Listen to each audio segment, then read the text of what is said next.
Good morning students competitive इंग्लिशेर आरो एक इम्पोर्टेंट क्लासे चले एसेছি। देखो आज के टपिकटा कम्पिटिटिव इंग्लिशे स्कोरिंग पार्ट बोलते पारो स्पेशल ब्लैंक्स अर्थात कम्पिटिटिव एग्जामे इंग्लिश पार्टेर सबचेये इम्पोर्टेंट एवं स्कोरिंग पार्ट हलो फिल इन द ब्लैंक्स जेटाके एसएससी ते तोमरा बोलो फिलार्स।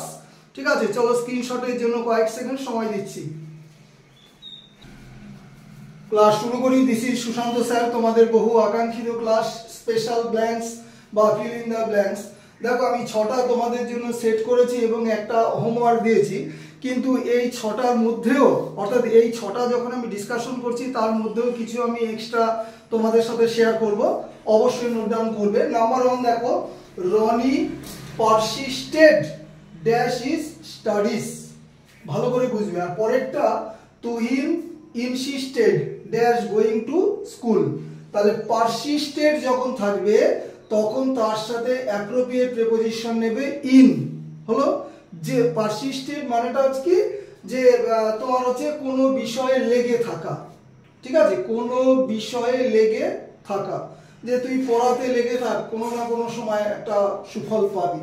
তাহলে পারসিস্টের সাথে কি নেবে আমার ইন। নেক্সট দেখো, আর ইনসিস্টের সাথে নেবে অন। বাংলা মানেটা হচ্ছে জেদ করা বা জেদ ধরা। কি বলেছে, Tuhin insisted dash going to school. তাহলে পারসিস্টের সাথে নেবে ইন, কোনো বিষয়ে লেগে থাকা, আর ইনসিস্টের সাথে নেবে অন, জেদ করা বা জেদ ধরা। এইবার দেখো এর সাথে মিলিয়ে আরেকটা বলি, কনসিস্ট, CONSIST। ভার্বের কারণে পাস্ট টেন্স ইডি হবে, সেটা আলাদা প্রশ্ন। কনসিস্টের সাথে তোমার অফও নেয়, আবার কনসিস্টের সাথে ইনও নেয়। কি করে বুঝবো, যদি ব্ল্যাঙ্কসের ডান দিকে কোনো পার্সন বলা থাকে, অ্যাকচুয়ালি কনসিস্ট অফ মানে গঠিত। তাহলে একটা ক্রিকেট টিম 11 জন নিয়ে গঠিত হয় বা গঠন করা হয়, তাহলে কনসিস্ট অফ আওয়ার টিম। ঠিক আছে, কনসিস্টেড অফ 11 প্লেয়ার্স ইত্যাদি। আবার ধরো কোনো পোয়েমের ভেতরে কোনো অন্তর্নিহিত অর্থ লুকানো আছে, সেটা পোয়েম হতে পারে, প্রোজ হতে পারে, তখন নেবে কনসিস্ট ইন, বাংলা মানে নিহিত। তাহলে কনসিস্ট অফ গঠিত, কনসিস্ট ইন নিহিত।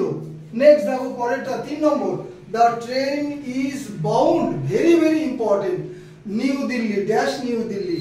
অনেকেই ম্যাক্সিমাম মানে ম্যাক্সিমাম ক্যান্ডিডেটই টু লেখে, আনসারটা কিন্তু নেবে বাউন্ডের সাথে ফর।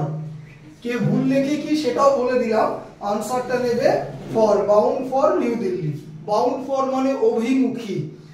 পরেরটা, the girl is worthy dash praise, ওর্দির সাথে অ্যাপ্রোপ্রিয়েট নেবে হচ্ছে অফ, বাংলা মানে কি যোগ্য। কিসের যোগ্য, প্রশংসার যোগ্য। তাহলে ওর্দি অফ প্রেইজ, মেয়েটি প্রশংসার যোগ্য। Next, Fortune স্মাইলড dash him at last, অবশেষে তার ভাগ্য খুলে গেল, ঈশ্বর তার প্রতি প্রসন্ন হলো। তাহলে স্মাইল্ডের সাথে অ্যাপ্রোপ্রিয়েট কি নেবে, স্মাইলড আপন, কখনই অন নেবে না, মানে ভাগ্য সুপ্রসন্ন হওয়া। Next, very very important, I কনগ্রাচুলেটেড him dash is success. অনেকেই মানে করে উত্তরটা ফর করে আসে, যে তার সাফল্যের জন্য আমি তাকে অভিনন্দন জানিয়েছিলাম, কিন্তু কনগ্রাচুলেটের সাথে অ্যাপ্রোপ্রিয়েট নেবে কিন্তু অন, কখনোই ফর নেবে না, কনগ্রাচুলেট অন। ঠিক আছে, হোমওয়ার্ক দিয়েছি, he was table dash they met while when lest hence. অবশ্যই হোমওয়ার্কটা সেন্ড করবে, কোনটা আনসার হলো। পুরো ক্লাসটা বাংলায় বোঝালাম তোমাদের সকলের রিকোয়েস্টে, তাই সকলের কাছে সাবস্ক্রাইব অবশ্যই আশা করি। ক্লাস শেষ করলাম, হ্যাভ এ গুড ডে।